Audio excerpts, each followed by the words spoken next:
మన రాష్ట్ర ముఖ్యమంత్రి వర్యులు రేవంత్ రెడ్డి గారు అదేవిధంగా గౌరవ స్థానిక శాసనసభ్యులు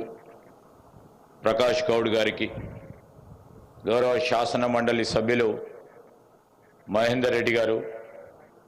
గౌరవ శాసన మండలి సభ్యులు మల్లేశం గారు ప్రభుత్వ సలహాదారు సోదరులు నరేందర్ రెడ్డి గారు హోమ్ సెక్రటరీ గారు అదేవిధంగా డీజీపీ ఫైర్ సర్వీసెస్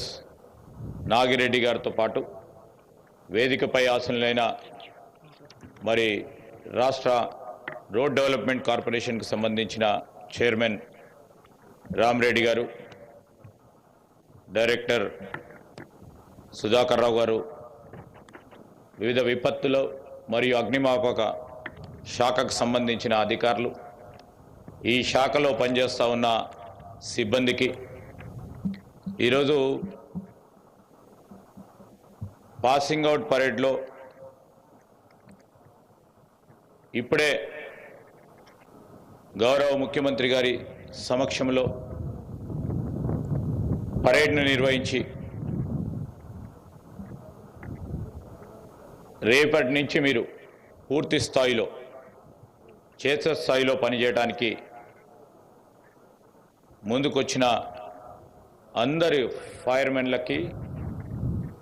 ఇతర సిబ్బందికి మరి మీరందరినీ కూడా చూడటానికి ఇక్కడికి వచ్చేసిన వారి కుటుంబ సభ్యులకి మీడియా సోదరులకి అందరికీ నమస్కారాలు తెలియజేస్తూ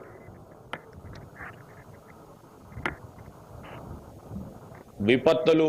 మరియు అగ్నిమాపక శాఖకు సంబంధించి ఎప్పుడైనా ఇబ్బంది వచ్చినప్పుడో ఎప్పుడైనా చాలా క్లిష్టతరమైన సమయంలోనే మీరు ప్రత్యక్షంగా కనబడుతూ ఉంటారు. ఆ సందర్భంలో ఇంతకుముందు డీజీ ఫైర్ సర్వీసెస్ గారు చెప్పినట్టు అనేక మంది ప్రాణాలు కాపాడుతూ ఆస్తులను కాపాడుతూ ఈ రాష్ట్రానికి సంబంధించిన మరి ఆస్తులను తోటి సోదరులను కాపాడే ప్రయత్నంలో చాలామంది కూడా వారి జీవితాలను కూడా బలి చేస్తూ ఉంటారు. ఈ సందర్భంలో వారికి మరి రాష్ట్ర ప్రభుత్వం తరఫున వారు చేసే సేవలను హర్షిస్తూ ఈ సందర్భంలో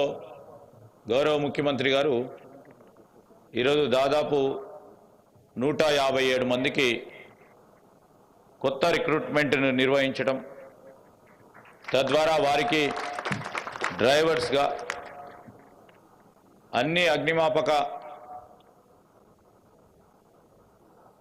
మరి వాహనాలకు సంబంధించి ఎక్కడ అవసరం ఉంటే అక్కడ వెనువెంటనే మీరందరూ కూడా స్పందించాలని ప్రభుత్వం ముఖ్యమంత్రి గారు తీసుకున్న నిర్ణయం. ఈరోజు వారందరికీ కూడా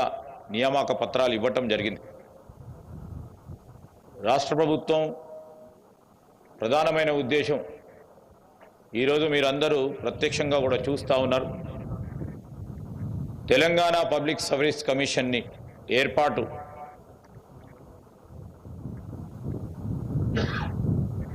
దాంట్లో పూర్తి స్థాయిలో అవగాహన ఉన్న వ్యక్తులను నియామకం చేసి పారదర్శకంగా రిక్రూట్మెంట్ చేయాలి. పెద్ద ఎత్తున ప్రభుత్వం చెప్పినట్టు నిరుద్యోగ యువకులకి చదువుకున్న వారికి ఉద్యోగ అవకాశాలు కల్పించాలని ప్రదేశ్ సర్వీస్ కమిషన్ ద్వారా నియామకాలు చేయటం ప్రత్యక్షంగా ఇప్పుడు చూసాం. 6 నెలల నుంచి దాదాపు 40,000 ఉద్యోగాలకు సంబంధించి ఉద్యోగస్తులందరికీ కూడా ఇప్పటిలాగానే నియామక పత్రాలు ఇచ్చి వారికి వారి కుటుంబ సభ్యులకి ఒక నమ్మకం, ఒక విశ్వాసం, ఈ కొత్త ప్రభుత్వ హయాంలో యువతకు మేలు జరుగుతుంది, ఇచ్చిన మాటపై నిలబెట్టుకునే ప్రయత్నంలో మా అడుగు వెనుక పోయేవని ముఖ్యమంత్రి గారి ఆలోచన, ప్రభుత్వ ఆలోచనని మరి రాష్ట్ర నిరుద్యోగ యువత రాబోయే కాలంలో ఈ జాబ్ క్యాలెండర్ నిర్వహణతో పాటు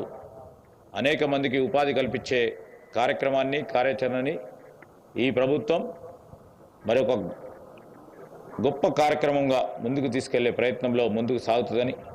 మరొకసారి పాసింగ్ అవుట్ పరేడ్ సందర్భంలో మీకందరికీ కూడా ప్రత్యేకంగా శుభాకాంక్షలు తెలియజేస్తూ అదేవిధంగా డీజీ ఫైర్ సర్వీసెస్ గారు కూడా మరి సంక్షేమం ఈ డిపార్ట్మెంట్కి సంబంధించిన సోదరులకు అందరికి కలిగాలని అనేక రిఫార్మ్స్ చేపడుతున్న సందర్భంలో వారికి కూడా అభినందన తెలియజేస్తూ సెలవు తీసుకుంటా ఉన్నాం. గౌరవనీయులైన విశిష్ట అతిథి రంగారెడ్డి జిల్లా ఇన్ఛార్జి మంత్రివర్యులు honourable minister for IT and industries Sridhar Babu గారికి హృదయపూర్వక ధన్యవాదాలు. ఈ పండుగ సందర్భంలో తెలంగాణ రాష్ట్ర వ్యాప్తంగా రైతుల మనసుల్లో ఒక పండుగ, మహిళల